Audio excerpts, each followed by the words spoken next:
Oke, kita akan mulai kita punya pelajaran The Just Shall Live by Faith. Ini bagian keempat daripada seri The Just Shall Live by Faith. Kita mulai di Matius 3:17 dikatakan, Bapa berkata mengenai anaknya, di mana Bapa bilang, saya sangat berkenan dengan kehidupan anak saya. Atau please itu pleasure. Kehidupan anakku ini sangat memberi sukacita.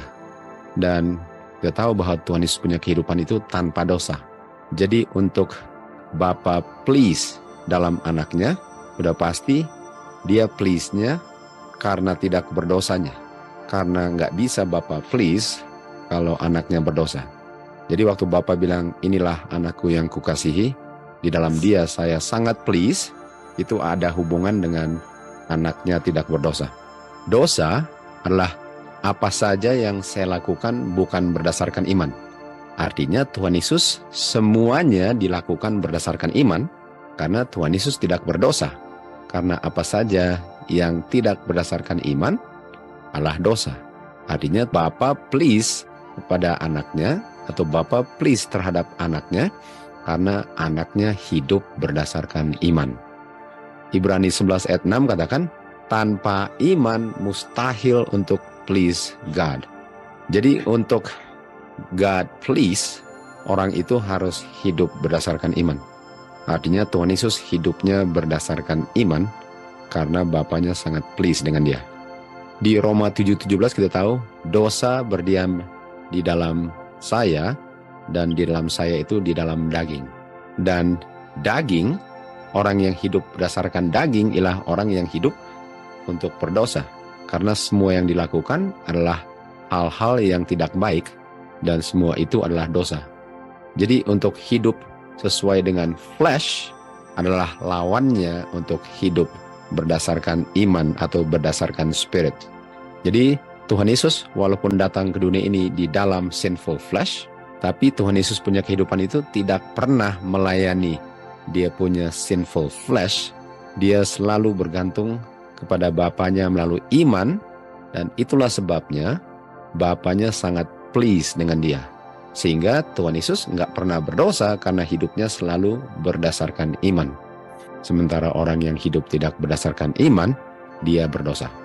Di Roma 8 ayat 8, orang-orang yang hidup di dalam flesh, lawannya daripada iman, tidak bisa please God. Kehidupannya tidak akan berkenan di hadapan God. Okay? Jadi kita lihat bahwa dosa itu nggak bisa please God. Dan untuk berdosa ialah untuk hidup, memilih untuk melayani yang diinginkan flesh. Ini adalah dosa. Kita tahu Tuhan Yesus hidupnya selalu dituntun dan melangkah berdasarkan firman Bapanya, yaitu Spirit. Di Matius 4 ayat 1 dikatakan, Tuhan Yesus di-led up atau dituntun oleh roh. Artinya Tuhan Yesus hidupnya selalu dituntun oleh roh, dan lawannya roh adalah flesh.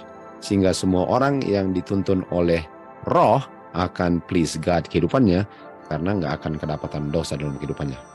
Jadi kita bisa lihat betapa pentingnya untuk hidup berdasarkan iman dan tidak hidup berdasarkan keinginan atau yang diinginkan oleh flesh.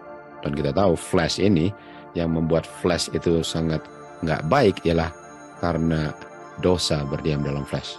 Oke, jadi kita sudah mengerti betapa pentingnya untuk hidup berkenan di hadapan Tuhan melalui iman.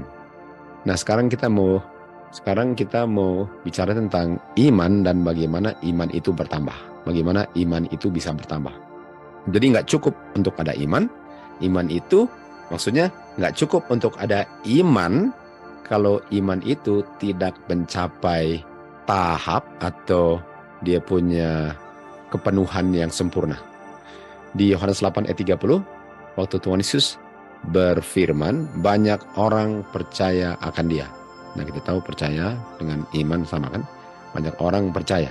Lalu Tuhan Yesus katakan kepada orang yang sudah percaya, kalau kamu terus dalam firman-Ku, kita tahu untuk terus dalam firman ialah untuk beriman kan, karena iman itu diperoleh dengan mendengar firman Tuhan. Artinya kalau kamu tetap percaya, nah untuk tetap percaya ialah untuk tetap percaya apa yang kamu sudah percaya, dan percaya hal-hal yang baru yang akan diungkapkan kepada kamu kan. Jadi kalau kamu continue, kalau kamu tetap percaya, artinya nggak cukup untuk percaya sesuatu lalu nggak pernah berkembang. Saya punya pengetahuan dan iman saya nggak akan bertumbuh karena iman saya kerdil terus. Kita tahu cerita di Markus 9, ada seorang bapak yang anaknya dirasuk setan. Dia tanya kepada Tuhan Yesus, kalau kamu sanggup menolong kami. Lalu kita tahu, Tuhan Yesus bilang, kalau kamu sanggup percaya. Lalu apa yang dia bilang? Saya percaya. Nah, saya percaya artinya sama dengan orang-orang Yahudi ini, mereka percaya. Tapi mereka harus tetap percaya kan? Dan harus bertambah-tambah pengetahuannya sehingga kepercayaannya atau imannya bertambah. Jadi dia, waktu dia bilang saya percaya, artinya dia ada unsur imannya. Karena dia nggak bilang saya nggak percaya. Dia bilang apa? Saya percaya. Artinya ada unsur iman. Tapi imannya nggak sempurna karena dia bilang apa? Tolonglah ketidakpercayaan saya. Artinya saya perlu bertambah-tambah percaya saya karena dalam hal selain yang saya percaya, ada yang saya tidak percaya. Artinya iman itu harus bertambah-tambah. Nggak cukup untuk kerdil terus. Dan iman diperoleh dengan mendengar firman Tuhan. Artinya untuk makan atau belajar firman Tuhan, kita harus selalu, nggak pernah henti-hentinya. Sebagaimana kita nggak henti-hentinya untuk makan dan minum, kita pun nggak bisa berhenti untuk makan firman Tuhan. Karena dengan firman Tuhan itulah iman itu bertambah-tambah. Tuhan Yesus adalah author dan finisher daripada kita punya iman. Nah, author itu adalah yang mulai. Dan finisher adalah yang mengakhiri. Artinya ada titik awal iman, tapi nggak cukup untuk memiliki titik awal, harus iman saya sampai akhir atau finish. Jadi iman kita harus bertambah-tambah. 1 Petrus 1 ayat 9 dikatakan, kita waktu kita memiliki keselamatan itu, ialah waktu kita terima the end daripada iman kita. Atau sudah finish, sudah sampai finish line. Jadi nggak cukup untuk mulai lari maraton kalau nggak sampai di ujungnya. Nggak cukup untuk mulai sesuatu kalau di ujungnya nggak kedapatan orang itu. Orang itu harus kelihatan di awal dan harus kedapatan di akhir juga. Demikian juga dengan iman. Dan iman itu hanya bisa diperoleh kalau kita mendengar firman Tuhan. Artinya belajar firman Tuhan kita nggak boleh henti-hentinya. Kita tahu dalam kerajaan surga masih banyak yang perlu dipelajari. Kalau di kerajaan surga itu banyak yang harus dipelajari, apalagi untuk ke kerajaan surganya banyak yang harus dipelajari. Lukas 17:5 dibilang apa? Tambahkan iman kami. Kita lihat di Review and Herald Oktober 1898 dikatakan, firman Tuhan mengatakan atau menyatakan tanpa iman mustahil untuk please God. Kita sudah lihat tadi kan. Pengetahuan daripada apa yang firman Tuhan artikan atau maksudkan waktu mendesak kepada setiap orang pentingnya untuk membina atau membentuk atau develop ya. Cultivate itu membina atau membuat bertumbuh. Artinya sekali lagi saya ulang, pengetahuan mengenai apa yang firman Tuhan maksudkan untuk bilang kepada manusia pentingnya untuk bertumbuhnya iman, pengetahuan itu, pengetahuan yang dibilang Alkitab untuk pentingnya iman kita bertumbuh, lebih penting dari pengetahuan apapun yang bisa diperoleh. Artinya, kalau mau dapat gelar yang paling berharga, semoga gelar itu ialah saya memiliki pengetahuan untuk tahu apa artinya atau tahu betapa pentingnya untuk iman saya bertambah-tambah. Karena pengetahuan itu lebih penting dari semua pengetahuan selain pengetahuan itu untuk diperolehnya. Jadi bagaimana iman kita bertumbuh itu sangat penting. Karena di 1 Petrus 1 ayat 9 dikatakan orang punya keselamatan ialah waktu imannya sudah mencapai puncak sempurnanya. Jadi untuk iman kita tetap kerdil dan tidak bertambah-tambah, itu bukan kehidupan kekal. Itu bukan kita punya keselamatan. Jadi apa itu iman? Karena yang paling penting ialah untuk membina iman kan? Dan membina iman itu nomor satu, apa dulu itu iman? Karena kalau iman itu saya nggak tahu, bagaimana saya mau cultivate dia punya iman kan? Jadi apa itu iman? Dan bagaimana kita memperolehnya? Dan bagaimana kita exercise atau mengungkapkannya di dalam kehidupan kita? Oke, apa itu iman? Ibrani 11 ayat 1, iman itulah substance daripada hal-hal yang diharapkan dan bukti daripada hal-hal yang tidak kelihatan. Jangan lupa, kita sedang mau cari tahu apa ini iman dan bagaimana supaya iman itu bisa bertumbuh, berkembang, dan menjadi iman yang dikatakan the end of our faith. Nah, iman itu substance dari sesuatu yang diharapkan. Artinya, kalau saya masih mengharapkan sesuatu itu, artinya sesuatu itu enggak saya lihat pada saat saya masih mengharapkannya. Sama dengan saya mengharapkan kedatangan Tuhan Yesus, artinya saya belum lihat kedatangannya.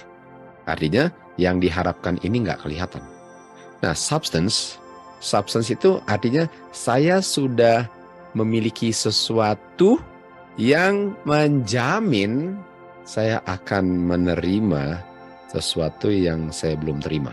Itu substance kan? Jadi iman itu adalah sesuatu yang menjamin bahwa yang belum dilihat pasti akan dilihat dan yang masih diharapkan pasti akan diperoleh. Itu iman. Artinya iman ini adalah jaminan bahwa yang belum saya lihat akan lihat dan yang belum saya peroleh saya akan peroleh, dan jaminannya itu jaminan surga bukan jaminan dunia kan? Artinya udah pasti. Dan iman pun adalah bukti. Nah, bukti artinya kelihatan kan? Gak bisa ada bukti lalu gak kelihatan. Artinya iman itulah bukti yang kelihatan dari hal-hal yang tidak kelihatan. Jadi sekali lagi, iman itu menjamin sesuatu yang gak kelihatan akan kelihatan. Tetapi yang tidak kelihatan itu dijamin untuk kelihatannya melalui yang sudah kelihatan. Itu iman. Artinya iman itu sudah harus ada sesuatu yang kelihatan untuk menjamin melihat yang belum kelihatan. Itu iman. Contohnya di Roma 1 ayat 20 dikatakan, karena hal-hal yang tidak kelihatan daripada God, artinya God memiliki sesuatu yang tidak kelihatan. Dan hal-hal yang tidak kelihatan itu ada waktu dunia ini diciptakan. Jadi boleh dikatakan bahwa kalau bicaranya tentang dunia diciptakan, artinya hal-hal yang tidak kelihatan inilah yang menciptakan dunia ini dan segala isinya kan. Tapi kita tahu bahwa yang tidak kelihatan ada buktinya dari yang kelihatan kan, kalau mau dibilang iman. Dan hal-hal daripada yang tidak kelihatannya Tuhan ini bisa dilihat walaupun belum kelihatan, walaupun nggak kelihatan. Tapi dilihatnya adalah buktinya yang kelihatan, dan bukti kelihatan ini adalah bukti bahwa ada itu yang tidak kelihatan. Apa itu yang tidak kelihatan? Yang saya bisa mengerti tanpa melihatnya dengan melihat hal-hal yang diciptakan itu. Artinya, hal-hal yang diciptakan itu adalah hal-hal yang diciptakan oleh hal-hal yang tidak kelihatan. Dan apa itu? Kuasa kekalnya dan keilahiannya. Godhead. Artinya, kuasa ilahilah yang menjadikan sesuatu menjadi ada, dan sesuatu yang menjadi ada ini dan ada adalah bukti bahwa ada kuasa ilahi yang tidak kelihatan. Artinya apa iman? Iman adalah saya percaya kuasa itu yang menciptakan segala-galanya yang saya lihat, dan buktinya adalah yang saya lihat. Yang saya lihat itulah buktinya bahwa ini diciptakan oleh hal-hal yang tidak kelihatan. Itu iman. Artinya substance itu adalah Bapa punya kuasa ilahi atau anak punya kuasa ilahi, karena Bapa dan anak sama-sama memiliki hal yang sama kan? Jadi substance itu ialah kuasa ilahi daripada pencipta. Buktinya ialah yang diciptakan oleh kuasa ilahi yang gak kelihatan. Jadi substance-nya itu ialah saya percaya akan hal yang tidak kelihatan setelah saya melihat semua yang diciptakan oleh yang tidak kelihatan yang saya bisa lihat. Itu iman. Artinya iman, saya percaya ini pohon diciptakan oleh kuasa yang tidak kelihatan. Itu iman. Nah, di Yohanes 3:8 dikatakan, Tuhan Yesus bilang kepada Nikodemus kan, angin meniup, tapi kamu nggak tahu dari mana datangnya dan kamu nggak tahu perginya kemana karena angin tidak kelihatan. Jadi angin itu nggak kelihatan sama dengan kuasa Tuhan, kuasa ilahinya God yang tidak kelihatan kan, sama-sama konsepnya nggak kelihatan. Lalu dikatakan apa? Demikian juga semua orang yang dilahirkan oleh roh. Artinya pekerjaan roh itu kelihatan hasil kerjanya, tapi rohnya nggak kelihatan, sama dengan angin. Di Review and Herald Mei 5 dikatakan, Tuhan menunjukkan kepada dia fakta bahwa dia nggak bisa lihat angin. Walaupun dia bisa lihat ke arah mana perginya, bukan karena bisa lihat anginnya, tapi dari apa yang terjadi waktu angin itu lewat situ, dia tahu kemana arahnya, tapi bukan karena dia bisa lihat anginnya. Artinya dia bisa lihat hasil anginnya tanpa lihat anginnya. Kita pun bisa lihat hasil kuasa Tuhan yang nggak kelihatan dengan melihat apa yang diciptakan yang kelihatan. Di Review and Herald kita lanjut paragraf 3 dikatakan, walaupun kita nggak bisa lihat spiritnya God, artinya angin itu adalah simbol daripada apa? Simbol daripada rohnya God. Artinya apanya God yang tidak kelihatan, rohnya God tidak kelihatan. Artinya semuanya diciptakan melalui rohnya God untuk menjadikan semua ada dan bisa kelihatan. Artinya iman ialah bisa melihat hasil kerja roh dan mengerti bahwa yang menjadikan yang kelihatan itu adalah rohnya Bapa. Itu iman. Artinya iman adalah percaya bahwa ini hasil pekerjaan roh yang nggak kelihatan dan buktinya hasil pekerjaannya. Di Yohanes 6 ayat 63 dikatakan, perkataan-perkataan yang aku ucapkan kepadamu adalah roh. Mazmur 33 ayat 9 dikatakan, dia berkata-kata langsung jadi. Dan jadi itu sesuai dengan apa yang dikatakan. Jadi Tuhan bekerja dengan kuasa yang tidak kelihatan, yaitu dia punya roh, yaitu dia punya firman. Dan waktu dia berfirman, kita tahu kita nggak pernah bisa lihat firman Tuhan kan. Tulisan itu bukan firman Tuhan. Tulisan di Alkitab itu bukan firman Tuhan. Tulisan itu mengungkapkan firman Tuhan, tapi tulisan itu adalah tinta yang warnanya hitam dalam hal ini atau ada merahnya. Tapi itu bukan roh Tuhan, itu tinta yang berbentuk huruf. Tapi itu mengungkapkan firman Tuhan yang nggak kelihatan. Okay? Jadi perkataan-perkataan itu adalah roh, dan perkataan itulah yang menjadikan hal-hal yang kelihatan, sementara firman atau rohnya Tuhan itu nggak kelihatan. Nah, Roma 10 ayat 17 dikatakan, iman diperoleh dengan mendengar firman atau roh Tuhan. Jangan lupa kita nggak bisa hidup tanpa berdosa kecuali kita beriman. Artinya kita nggak bisa hidup tanpa dosa kalau nggak mendengar firman Tuhan. Karena firman Tuhan itulah yang menghasilkan iman dan orang yang beriman tidak berdosa, sehingga Bapa akan please dengan orang itu. Artinya tanpa mendengar firman Tuhan, kita akan tetap berdosa. Nah, apa artinya untuk mendengar? Kita lihat di Yohanes 8:43 dikatakan, kenapa kamu tidak mengerti perkataan-perkataanku? Apakah karena kamu tidak bisa mendengar perkataan-perkataanku? Artinya, orang ini tentu saja didengar kan? Waktu Tuhan Yesus bicara kepada orang-orang Yahudi, mereka dengar apa yang Tuhan Yesus bilang. Tapi walaupun mereka dengar dan mereka bisa ulang kembali apa yang dibilang, mereka nggak ngerti yang dimaksudkan Tuhan Yesus itu. Artinya dengar belum tentu mengerti. Dan saya nggak bilang nggak mengertinya artinya, oh saya ngerti kok apa yang dia bilang. Nah, kita ambil contoh di Yohanes 3 ayat 3. Waktu Tuhan Yesus bilang kepada Nikodemus, kamu harus dilahirkan kembali. Kalau kamu mau melihat kerajaan Bapa kan, kamu harus dilahirkan kembali. Nah, Nikodemus ngerti apa artinya itu. Dilahirkan kembali ialah artinya lahir lagi. Sebagaimana saya lahir keluar dari kandungan ibu saya harus mengalami itu lagi. Bukankah itu artinya lahir kembali kan? Kembali ialah untuk mengulang pengalaman yang saya sudah pernah alami sebelum saat ini, yaitu keluar dari kandungan ibu. Dia mengerti apa artinya. Tapi apakah itu yang Tuhan Yesus maksudkan? Bukan. Artinya terus bilang, kamu nggak ngerti, apakah karena kamu nggak dengar? Nah, artinya kata lain dengar apa? Mengerti. Artinya iman diperoleh dengan mengerti persis apa yang dimaksudkan Tuhan dalam firman-Nya. Artinya saya punya iman itu kalau saya mengerti apa yang saya dengar. Dan mengerti ini bukan seperti Nikodemus mengerti dan bisa menerjemahkan apa yang Tuhan Yesus maksudkan, walaupun sebenarnya bukan itu yang dimaksudkan Tuhan Yesus.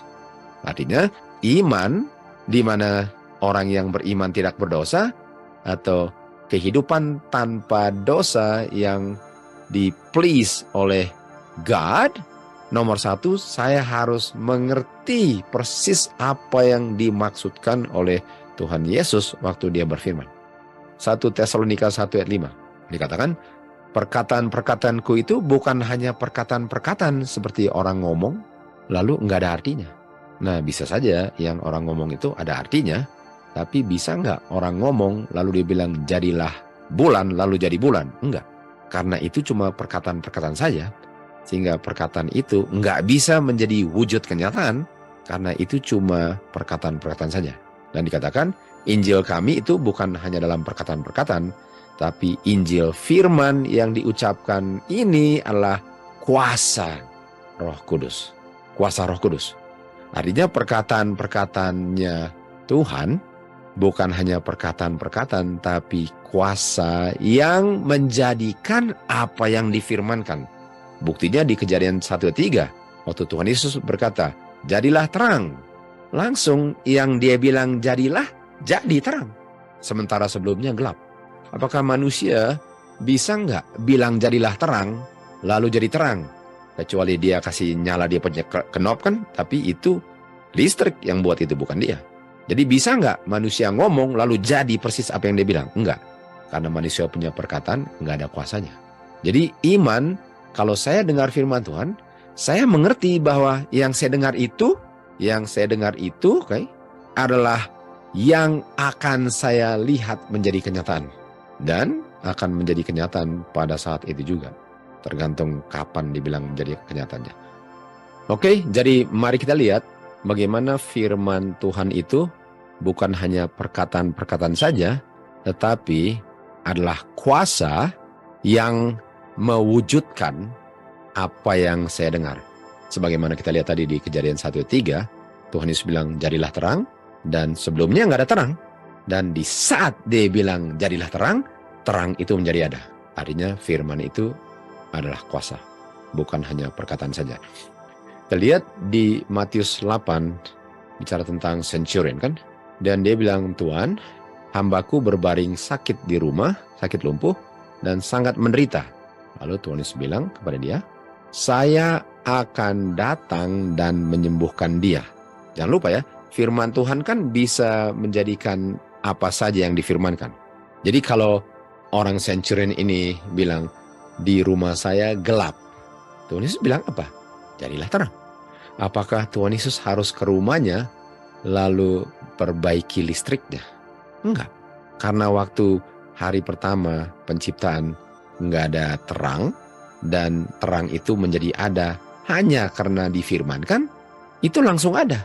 Sehingga kalau orang itu centurion punya rumah gelap, Tuhan Yesus nggak perlu ke rumahnya kan untuk memperbaiki listriknya. Dia bilang aja, jadilah terang di rumah Anda. Bedanya sekarang bukan gelap, ada orang sakit di situ. Apa bedanya? Jadi waktu Tuhan Yesus bilang, saya akan datang dan sembuhkan dia. Nah, centurion ini mengerti kuasa itu bukan hanya firman itu, bukan perkataan-perkataan saja, tapi kuasa yang mewujudkan apa yang difirmankan. Dia tahu yang Tuhan Yesus butuh untuk lakukan ialah bilang, jadilah hambamu sembuh kan? Dan firman itu bisa, atau firman itu tidak terbatas dengan jarak. Sehingga Tuhan Yesus nggak perlu datang karena yang dibutuhkan firman-Nya, bukan tubuhnya. Walaupun kalau tubuhnya datang, di sana pun dia akan berfirman. Jadi kenapa harus berfirman di sana kalau sekarang di sini bisa berfirman yang sama? Dan karena dia mengerti itu, dia bilang apa? berfirman saja. Bicara the word only.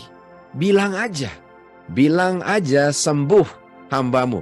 Sebagaimana engkau bilang jadilah terang, bilang aja hambaku sembuh, itu aja. Nah, Yohanes 6 ayat 63 dibilang apa? The words that I speak unto you, they are life. Life dalam hal ini memberikan kehidupan atau kesehatan kan? Jadi bicara saja, saya nggak butuhkan tubuh kamu, saya butuhkan firman kamu, ngomong aja. Karena firman-Mu itu memberikan kehidupan, memberikan penyembuhan, memberikan apa saja yang kamu bilang. Bilang saja, sembuhlah hamba-Mu. Ayat 10, Tuhan bilang apa? Saya nggak pernah temukan so great faith. Saya nggak pernah temukan iman sebesar ini di Israel sekalipun. Nah, artinya, mari kita lihat ya. Kita kan mau cari tahu tadi, apa itu iman. Dan kita sudah tahu bahwa untuk memiliki pengetahuan daripada apa iman yang Tuhan Yesus bilang sangat besar ini, ialah untuk mengetahui apa iman itu kan. Tuhan Yesus adalah author dan finisher daripada kita punya iman. Artinya Tuhan Yesus kalau dia bilang sesuatu tentang iman, artinya nggak salah dong. Kalau dia adalah awal dan akhir kita punya iman, artinya dia bisa tahu, dia bisa recognize waktu dia lihat iman. Jadi yang saya mau tekankan ialah ini bukan orang yang nggak kenal iman lalu bilang itu iman. Ini adalah author dengan finisher daripada kita punya iman. Artinya waktu dia bilang ini iman, artinya itu iman. Dan bukan cuma iman. So great faith. Artinya ini iman. Inilah author dan finisher of our faith bilang iman. Ini. Kalau mau tahu iman, ini contohnya. Dia bilang apa yang Centurion ungkapkan itu. Yang Centurion ungkapkan itu adalah iman. Nah kita tahu, Centurion ini menginginkan sesuatu terjadi. Yang dia inginkan ialah hambanya sembuh. Dan dia mau Kristus untuk melakukannya. Artinya dia tahu hanya Kristus yang bisa melakukan apa yang dia inginkan. Dia nggak minta orang lain.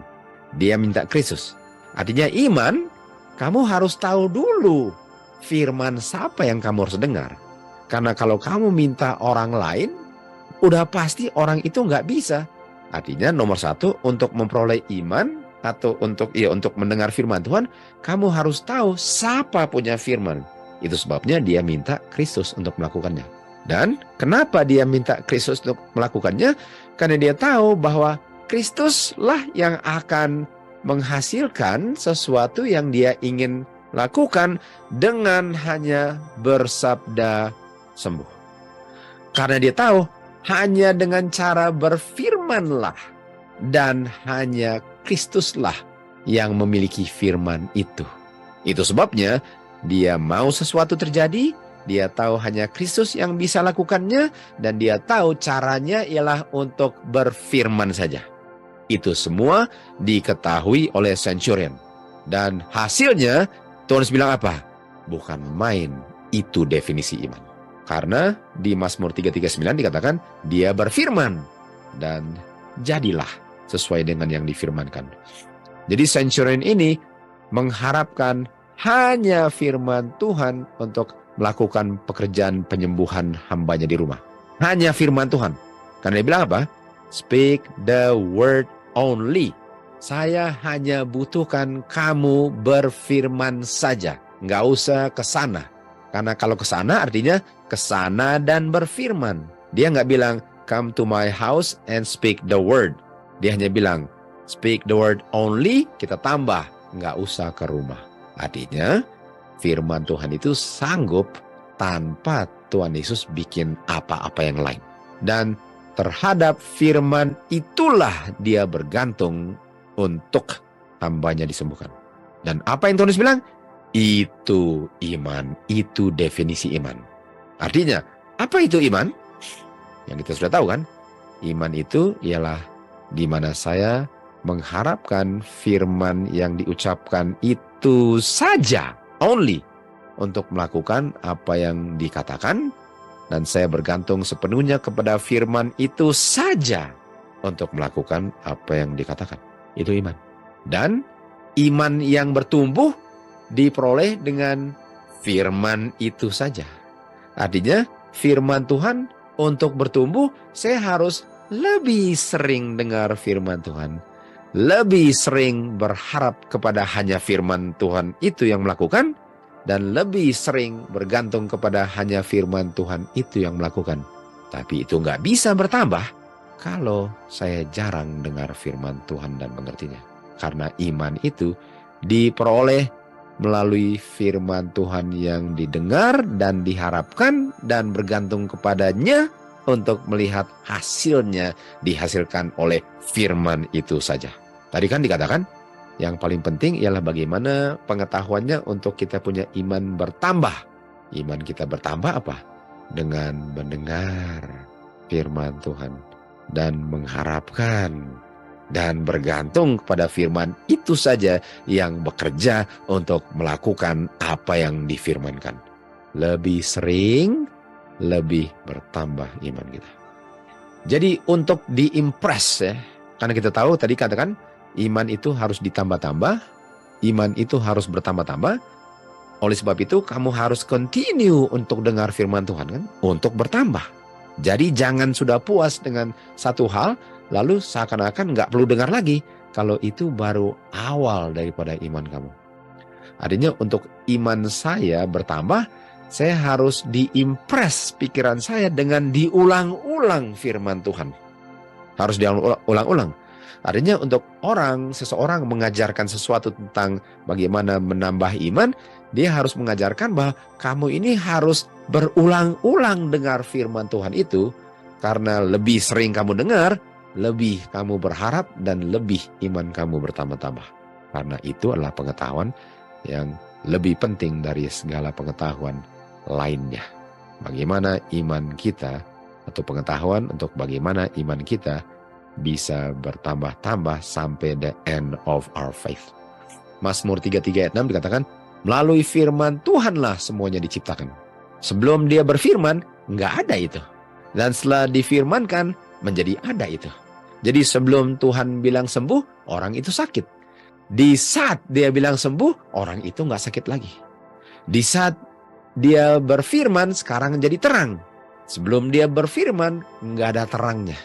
Hanya dengan berfirman yang enggak menjadi iya. Coba pikir baik-baik. Roma 14:23, apa saja yang tidak berdasarkan iman, atau apa saja yang berdasarkan saya tidak mengharapkan firman itu untuk melakukan apa yang dikatakan, dan tidak bergantung kepada firman itu saja untuk melakukan apa yang dikatakan, itu adalah pelanggaran hukum Tuhan. Itu tidak iman. Artinya, apakah Tuhan Yesus, anak Bapa, bergantung kepada firman Bapanya untuk menjadikan apa yang difirmankan Bapanya? 100%. Itu caranya untuk please God, ialah namanya firman Tuhan, saya harapkan itu saja yang membuat kenyataan dalam kehidupan saya, dan saya bergantung kepada itu saja untuk menjadikan kenyataan dalam kehidupan saya. Dan itu enggak berdosa. Karena dosa adalah pelanggaran hukum Tuhan. Orang yang just, dia punya kehidupan berdasarkan apa saja yang difirmankan Tuhan. Saya harapkan firman itu jadikan, dan saya bergantungnya hanya kepada firman itu untuk menjadikan apa yang difirmankan. Jadi kalau Tuhan bilang, jadilah kamu kudus, saya percaya bahwa Tuhan akan menjadikan saya kudus. Jangan berdosa lagi, saya percaya Tuhan akan membuat saya menjadi orang yang tidak berdosa lagi. Dan saya harus percaya. Tentu saja percaya itu ada bagian saya, yaitu baca firman Tuhan, buka Alkitab, dan semua itu bukan yang gak bikin apa-apa sama sekali. Tapi bukan dengan buka Alkitab, itu sebabnya. Bukan dengan saya bikin apa-apa, itu penyebabnya. Itu kerjasama dengan Tuhan, kalau itu mau terjadi dalam kehidupan saya. Sama dengan Tuhan Yesus bilang kepada Petrus, jalan. Nah, kalau Petrus gak jalan, bagaimana dia bisa jalan? Seakan-akan Tuhan yang dia bikin di jalan, no, dia harus melangkah. Artinya dalam kehidupan kita, kita pun harus ungkapkan pekerjaan itu dalam kehidupan kita, tapi yang kita ungkapkan adalah pekerjaan Tuhan. Dan orang lihat itu pekerjaan saya, lalu saya bilang, itu pekerjaan Tuhan dalam saya. Orang yang just hidupnya berdasarkan ketergantungannya, dan mengharap firman itu saja yang melakukan apa yang difirmankan. baru orang itu bisa tidak berdosa. Nah, bicara tentang just, ada saatnya di mana Tuhan Yesus akan bilang, dia yang tidak just, biarlah dia selama-lamanya tidak just. Dia yang kotor, biarlah dia selama-lamanya kotor. Dia yang righteous atau just, biarlah dia righteous selama-lamanya. Dia yang holy, biarlah dia holy selama-lamanya. Atau biarlah dia just selama-lamanya. Nah, apa artinya? Artinya ada titik tertentu dalam sejarah dunia ini di mana kalau saya enggak hidup berdasarkan iman atau masih berdosa, saya akan tetap berdosa selama-lamanya. Karena kalau saya unjust, artinya saya tidak hidup bergantung sepenuhnya kepada firman Tuhan. Dan itu enggak pleasing dan itu berdosa. Apa saja yang tidak berdasarkan iman adalah dosa. Dan kalau saya masih unjust dan filthy, dan saya mencapai atau saya sampai ke titik di mana saya nggak akan ada perubahan lagi, artinya saya hilang. Dan kita lihat di ayat setelah itu, setelah ayat 11, orang yang beriman biarlah dia beriman selama-lamanya, dan orang yang tidak beriman biarlah dia tidak beriman selama-lamanya. Dan waktu dia bilang itu, ayat berikutnya dia bilang apa? Lihatlah, aku segera datang. Artinya berdasarkan urutan ayatnya, setelah orang yang tidak beriman nggak bisa untuk selama-lamanya beriman lagi, di saat orang yang masih berdosa nggak akan dia nggak berdosa, karena dia akan selama-lamanya berdosa, setelah itu Tuhan Yesus datang. Artinya Tuhan Yesus datang setelah orang yang beriman nggak bisa nggak beriman lagi, dan Tuhan Yesus datang setelah orang yang masih berdosa akan untuk selama-lamanya sampai jadi debu berdosa. Artinya sebelum Tuhan Yesus datang di awan-awan, ada orang-orang yang sudah beriman dan masih beriman, dan ada orang-orang yang tidak beriman dan gak pernah akan menjadi beriman sebelum Tuhan Yesus datang. Kali lagi saya mau ulang, waktu Tuhan Yesus datang, itu terjadinya di saat orang yang tidak beriman nggak pernah akan beriman. Nggak akan dia berubah menjadi beriman karena dia sudah tidak beriman untuk selama-lamanya sebelum Tuhan Yesus datang. Di Council for the Church dikatakan, waktu pekerjaan penghakiman penyelidikan karakter manusia selesai, destiny daripada semua orang sudah ditentukan apakah hidup atau mati. Probation manusia berakhirnya nggak lama sebelum Tuhan Yesus muncul di awan-awan. Artinya orang itu sudah dinyatakan hilang atau selamat sebelum Tuhan Yesus datang. Artinya waktu Tuhan Yesus datang nggak bisa dia masih berdosa lalu dirubahkan menjadi nggak berdosa, karena dia sudah dinyatakan hilang selama-lamanya sebelum Tuhan Yesus datang. Lalu dikatakan di buku Wahyu, dia yang unjust atau hilang akan hilang selama-lamanya sebelum Tuhan Yesus datang. Dia yang hilang dalam bentuk kotor akan hilang dalam kotor selama-lamanya, nggak akan dirubah lagi. Dia yang righteous yang selamat, dia yang holy yang selamat akan tetap holy dan selamat. Lalu setelah itu baru Tuhan Yesus datang. Baru Tuhan Yesus datang. Artinya untuk beriman harus sudah beriman sebelum tutup pintu. Nggak bisa saya tiba-tiba beriman setelah pintu tertutup. Nggak bisa. Orang-orang yang benar dan yang jahat, orang-orang yang beriman dengan tidak beriman, masih sama-sama hidup di dunia ini. Masih ada yang menanam, bangun, makan, minum. Semua nggak sadar bahwa dia punya final, dia punya decision, keputusan yang tidak bisa dirubah lagi, sudah dinyatakan di surga di mana kamu sudah hilang. Kamu nggak akan hilang, kamu nggak beriman dan kamu akan dibinasakan, kamu akan selamat dan nggak pernah akan mati lagi. Sementara orang jahat dan baik masih hidup sama-sama di dunia, pintu sudah tertutup. Orang yang selamat sudah diketahui jumlahnya dan sudah dimeteraikan. Lalu Tuhan bilang apa? Sudah selesai. Ini sebelum Tuhan datang. Sudah selesai. Dari mana kita tahu sebelum Tuhan datang? Karena waktu dia bilang sudah selesai, lalu dia bilang apa? Yang tidak beriman akan untuk selama-lamanya tidak beriman dan gak pernah akan dirubah menjadi beriman. Orang yang beriman akan beriman selama-lamanya, gak pernah akan berdosa selama-lamanya, dan gak akan mereka berubah menjadi berdosa sebelum Tuhan Yesus datang.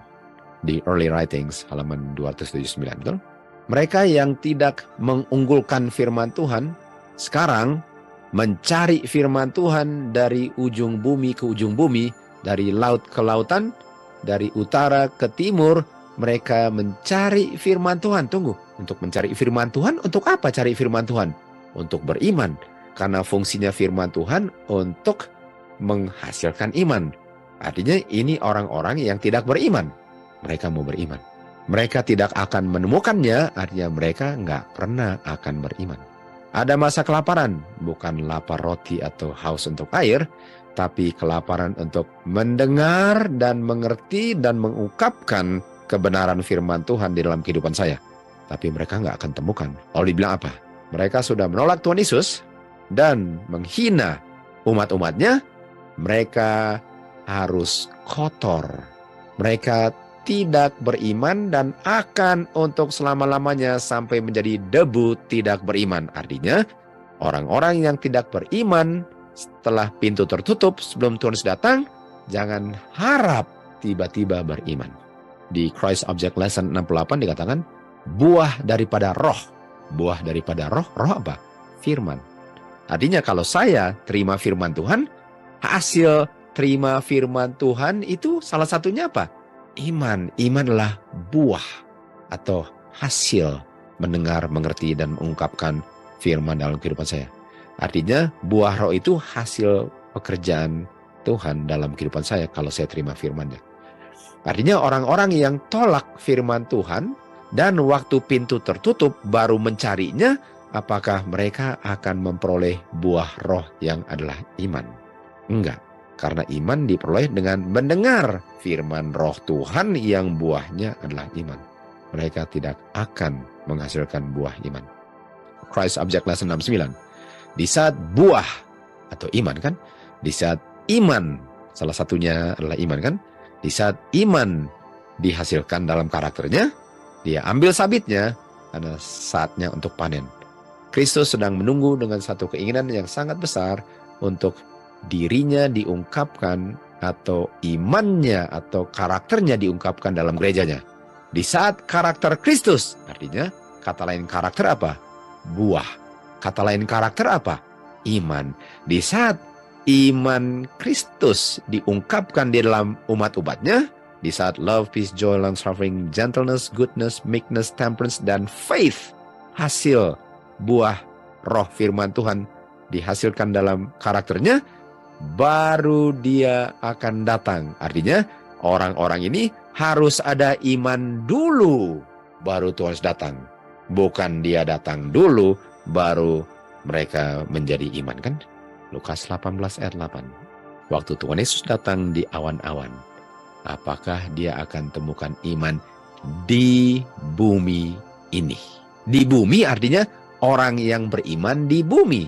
Dia nggak bilang waktu Tuhan datang, dia akan temukan orang yang tidak beriman di bumi, lalu dia akan angkat ke awan-awan dan mereka akan dirubah.